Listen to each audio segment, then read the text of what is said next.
औज़ु बिल्लाहि मिनश शैतानिर रजीम, बिस्मिल्लाहिर रहमानिर रहीम। अपनी वो जो हज 2015 की वीडियो का पार्ट 3 जो है उसके साथ हाजिर हूँ। जैसे कि पहले मैंने जिक्र किया कि हम रात गए मक्का मुकरमा पहुंच गए। मक्का मुकरमा में पहुंचकर हमने सबसे पहले हमें जो होटल जो मिला वो बड़ा अल्लाह का बड़ा शुक्र था, बहुत करीब था खाना काबा के। जो क्लॉक टावर वाला होटल है वहां पे हमारी बुकिंग थी और वहां पे हमें रात को कोई ऑलमोस्ट 2-2:30 बज गए। अपना सामान वगैरह रखा, थोड़ा फ्रेश अप हुए। तो जैसा कि मैंने अपनी वीडियो जो पार्ट 2 उसके अंदर जिक्र किया कि हम एहराम जो है वो मदीना में ही हमने बांध लिए थे और हम एहराम की हालत में थे और शूज भी उसी तरह हमने जूते पहने थे जिनका पाँव का जो पब है ऊपर वाला, ऊपर की जो हड्डी है पाँव की वो नंगी होती है। ये मर्दों के लिए जरूरी है। तो और इसके साथ साथ जो सर पे हम ना टोपी रख सकते हैं ना कपड़ा रख सकते हैं एहराम की हालत में। कुछ लोग जो होते हैं वो छतरी ले लेते हैं ऊपर करके, वो धूप से बचने की कोशिश कर लेते हैं। तो वो इसी तरह खातीन जो है उनका चेहरा नंगा होना चाहिए। खातीन आम लिबास कोई भी पहनेगी, पूरा कवर्ड होगा, उनके लिए कुछ स्पेशल नहीं है। मर्द अलबत्ता एहराम बांधेंगे। सफेद कपड़ा होता है जिसको हमने लपेट में अपने जिस्म के ऊपर, अनसिला कपड़ा होता है जिसको एहराम कहते हैं। तो उस हालत में हम पहले ही थे। तो अब फ्रेश अप होने के बाद अब सबसे पहला इश्तियाक ये था कि हम खाना काबा में हाजिरी दें। और वो खाना काबा जिसको हम पहले तस्वीरों में देखते थे, वीडियोस में देखते थे, उसको खुद अपनी आंखों से देखें। तो चूंकि जैसे मैंने बताया कि जो हमारा होटल था क्लॉक टावर बिल्कुल वो उस हरम के हदूद के अंदर है और वहां से नीचे उतरे तो उसकी सिचुएशन भी ऐसी थी कि वहां भी हम कई बार बगैर शूज के ही एलिवेटर से नीचे उतर आते थे होटल से। और आगे सामने जो गेट था वो खाना काबा का था, तो वो उसमें हम दाखिल हो जाते थे और गेट से पहले हमें खाना काबा नजर आना शुरू हो जाता था। अब ये पहली बार थी खाना काबा को देखना था और मैं और मेरी वाइफ जो थी मेरे साथ थी।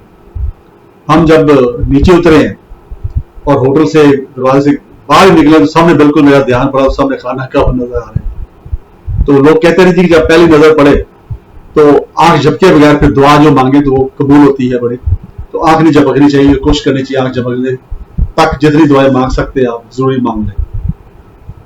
अब मुझे तो अचानक ही वो नजर आ गया खाना काबा बाहर से। तो मैं जो दुआ मांग सकता, साथ ही मैंने फौरन अपनी वाइफ को मैंने कहा कि भाई आप जो है आंखें नहीं उठानी, सामने खाना काबा है। तो आपने आंखें उठानी है ये सोच के कि भाई बगैर जबकि फिर दुआ जो है जैसे उलमा कराम कहते हैं मांगी जाए तो उसका कबूलियत के ज्यादा इम्कानात होते हैं चूंकि पहली नजर पड़ती है खाना काबा। तो हमारी तो पहले वैसे प्योरली पहली नजर थी ना, क्योंकि हम तो पहले गए ही नहीं वहां पे कभी, ना उमरा किया ना कभी पहले हज किया। तो अल्लाह ताला ने ये साथ बख्शी के हज पे हमें बुला लिया। तो खैर एनीवे वो मैंने आप कह लें कि अलर्ट कर दिया वाइफ को, लेकिन खुद मैं दुआ मांगनी शुरू कर दी। तो फिर वाइफ ने उस हिसाब से फिर जब सामने देखा तो दुआ शुआ उसने की और उन्होंने जब दुआ कर ली तो फिर वो कह लेंगे इसका रंग तो सिल्वर है। मुझे वो ब्लैक नजर आ रहे थे खाना काबा। जाहिर उसके ऊपर जो गलाफ होता है, गलाफे काबा, वो तो ब्लैक होता है, ठीक है ना। तो उसके ऊपर सुनहरी सोने का काम होता है और लिखा होता है कुछ मतलब चीजें लिखी होती हैं, कुरान पाक लिखा होता है, मतलब आयात होती है। तो मुझे तो ब्लैक नजर आया, लेकिन मेरी जो वाइफ थी तो वो सिल्वर रंग नजर आया कि ये तो सिल्वर है। और आके फार्मर ने देखा ये वाकई सिल्वर, तो उनको सिल्वर नजर आ रहा। ये कमाल है उनकी, समझ लेके अल्लाह ताला ने उनके खास कर्म किया और उनको शायद अपना नूर दिखाया, ठीक है ना। तो खैर नहीं दुआ शुआ मांगी। फिर हम उसके बाद खाना काबा आपको पता ही है कि वो डाउन है थोड़ा, क्योंकि जो सतह जमीन है बाहर की उससे नीचे फिर स्टेप्स पे उतर के जाना पड़ता है।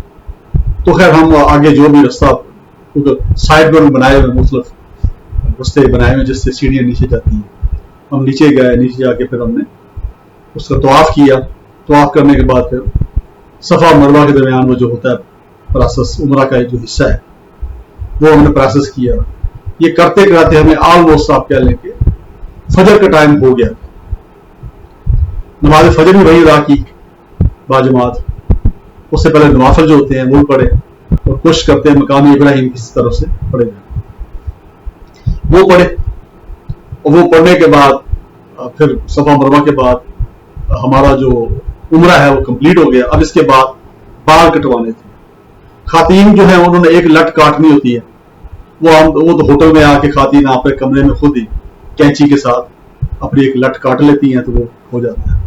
मर्द जो है वो भी कुछ लोग कुछ थोड़े से बाल कटवाते हैं, फॉर्मेलिटी पूरी करते हैं, लेकिन ज्यादा जो मुस्तअमल है, ज्यादा पसंदीदा है वो गंज करवाना ही होता है। सारे बाल अब उससे के साथ गंजे हो जाए, ठीक है ना।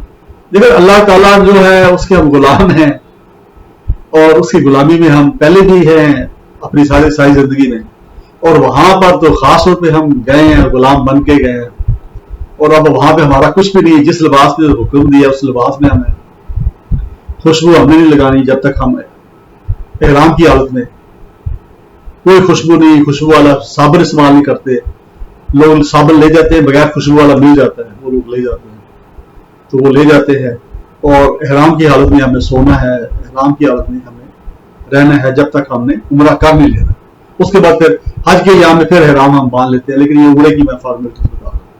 तो हम वहां पे सामने ही एक बिल्डिंग है, उसकी बेसमेंट के अंदर बहुत सारे हुजाम बैठे, हजाम जो बाल काटने वाले हैं, काफी दुकानें हैं वहां बनी, जिसमें काफी पाकिस्तानी भी है, इंडियन पाकिस्तानी भी है।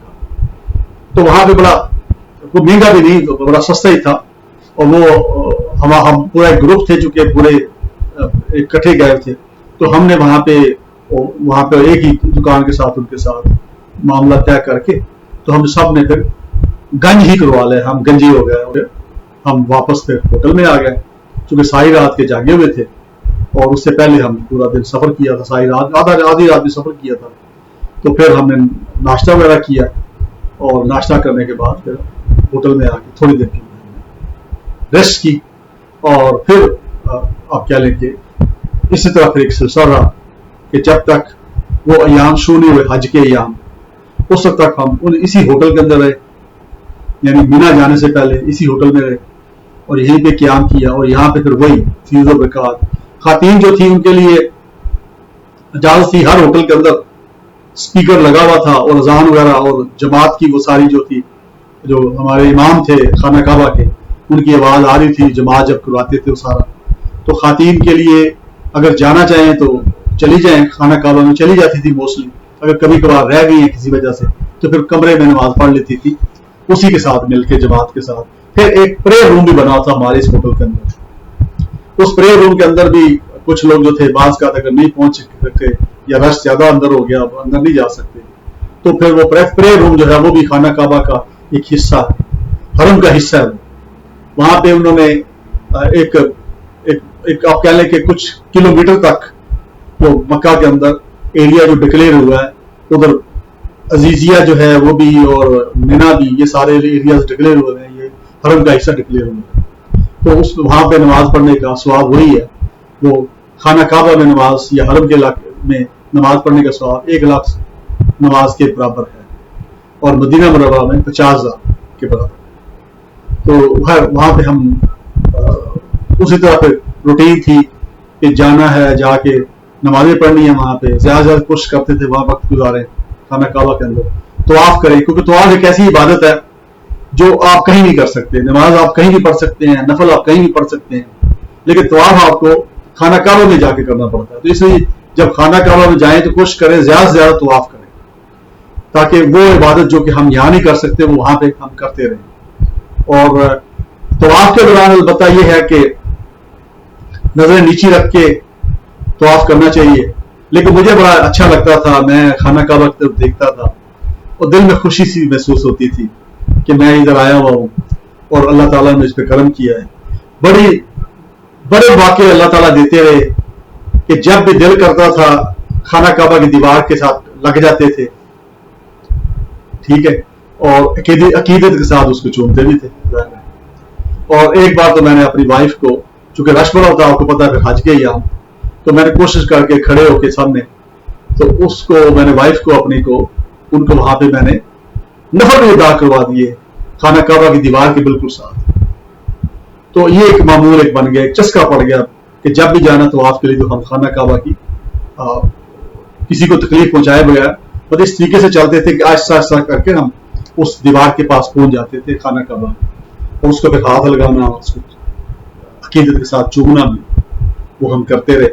اور پھر اس کے بعد نفل ہم سائڈ پہ ہو کے پڑھ لیتے تھے, جو کہ 2 نفل پڑھنے ہوتے ہیں تو آپ کے لازمی ہے, جب تو آپ کمپلیٹ ہو جائے اس کے 7 چکر لگانے ہوتے ہیں, اور وہ جو 7 چکر ہیں وہ کمپلیٹ, اس کے دوران پھر دعائیں ہیں مختلف جو آپ کو کتابوں میں مل جاتی ہیں وہ پڑھتے تھے, اس کا ورد ہوتا تھا.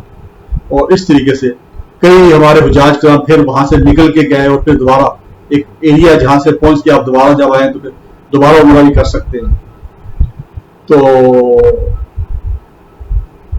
وہ بھی کرتے رہے, لیکن بہرحال اینی وے میں نے تو وہ ایک عمرہ ہی کیا وہ, اور جو جا کے کیا, کیونکہ ظاہر بات ہے کہ وہ پھر جا کے دوبارہ آئی ڈونٹ نو وہ بھی لوگ کرتے ہیں ہمارے.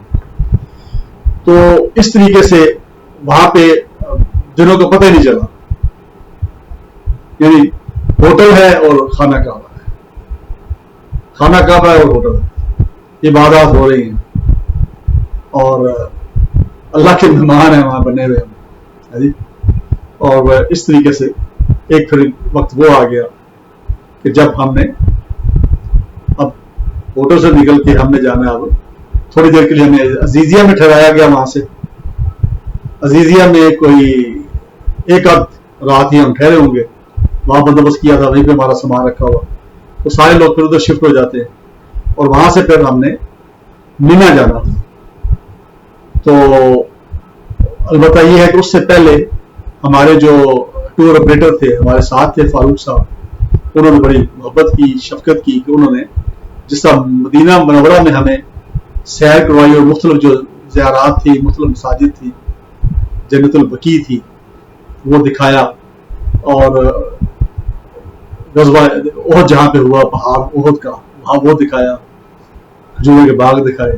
اسی طرح مکہ مکرمہ کے اندر بھی جو زیارات ہیں, جنت المالا ہے جو قبرستان ہے وہاں پر, وہ دکھایا. پھر مسجد جن ہے وہ دکھائی, اور اس طرح کر کے مختلف مساجد جو ہیں وہ ہمیں دکھائیں, اور وہاں پہ ہمیں سارا وہ دکھایا, اور ساتھ ساتھ ہمیں بریف بھی کرتے جاتے تھے. اور عام طور پہ یہ ہوتا تھا کہ رات کو عشاء کے بعد گائے بگائے ایک تھوڑی سی وہ محفل کر لیتے تھے, اور ہمیں تھوڑا وہ گائیڈ کر دیتے تھے کہ کل کیا کرنا ہے, کیسے کرنا ہے, کس طرح کرنا ہے. اور اس میں مختلف حجاج کرام جو تھے, عازمین حج کہہ لیں, کیونکہ ابھی حج ہوا نہیں, تو عازمین حج جو تھے اپنے اپنے ملکوں سے جو آئے ہوتے تھے, انہوں نے اپنا اپنا ایک انداز بنایا ہوتا تھا, انہوں نے کوئی نہ کوئی جھنڈا یا ایسی چیز رکھی ہوتی تھی تاکہ کوئی حاجی جو ہے, عازمین حج جو ہے, وہ رستہ نہ بھول جائے, ان سے الگ نہ ہو جائے. یہ بہت خاص طور پہ مسئلہ ہوتا ہے وہاں پہ حج کے یہاں میں, کیونکہ رش بہت ہوتا ہے. تو اس میں جب بھی آپ کے ساتھ کوئی ساتھی ہو, آپ کے فیملی ہو یا کوئی اور ساتھی ہو, تو اس میں ایک پوائنٹ ایسا بنا لیں وہاں جانے سے پہلے اندر خانہ کعبہ میں, کہ اس جگہ پہ سب نے اکٹھے ہونا ہے طواف کے بعد, تاکہ اگر کوئی بھول بھی جائے, الگ بھی ہو جائے, کیونکہ الگ وہاں ہو جاتے ہیں, رش بہت ہوتا ہے, تو وہ جو پھر یہ ہوگا کہ وہ وہاں پہ سارے اکٹھے ہو جائیں گے, پھر تاکہ بکھر نہ جائے. لیکن ہمیں چونکہ آسانی تھی, سامنے ہوٹل تھا, وہاں کمروں کا سب کو پتہ ہی تھا, اپنے اپنے کمرے نمبر سارے کے پاس تھے, تو اس لیے اگر کوئی وہاں پہ الگ بھی ہو جائے تو اس کے لیے کوئی ایشو نہیں تھا, وہ آرام سے ہوٹل میں آئے اور آ کے اپنے کمرے میں آ جائے.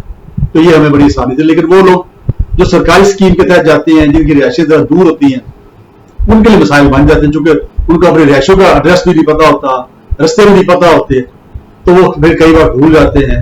اس کے لیے پھر سعودی حکام نے بڑا اچھا بندوبست کیا ہے کہ کوئی کڑے بنائے ہوئے ہیں جس کے اوپر ان کا مکتب نمبر لکھا ہوتا تھا, مگر ہمارا مکتب نمبر 7 تھا, جو کہ مینا میں جا کے ہمیں اس پہ ٹھہرنا تھا, اور ہمارے جو آپ کہہ لیں کہ معلم تھے وہ مکتب نمبر 7 کے معلم تھے, تو وہ گڑیاں بھی دے دیتے ہیں, گھڑی کے اوپر بھی مکتب نمبر لکھا ہوتا ہے آپ کا ہوتا ہے. پھر وہ جو آپ کے ٹور آپریٹر ہیں یا معلم جو ہے, ان کی طرف سے کارڈ ہوتے ہیں, क्योंकि पासपोर्ट और वो जो आपका है वो तो एयरपोर्ट को ले लेते हैं, वो तमाम जब जो ही हम एयरपोर्ट पहुंचते हैं सऊदी अरब के अंदर, चाहे मदीना पहुंचे या जद्दा पहुंचे, तो जाते ही वो पासपोर्ट वो अपने कब्जे में ले लेते हैं और फिर वहां पे वो आपको एक कार्ड दे देते हैं, जिस कार्ड के ऊपर आपका नाम, आपकी वो पूरी तफसील होती है, आपका पासपोर्ट नंबर होता है और इसके साथ साथ जो मुअल्लम है उसका क्या नाम है और ये मकतब नंबर जो है वो, फिर उसका एड्रेस जो है वो लिखा होता है,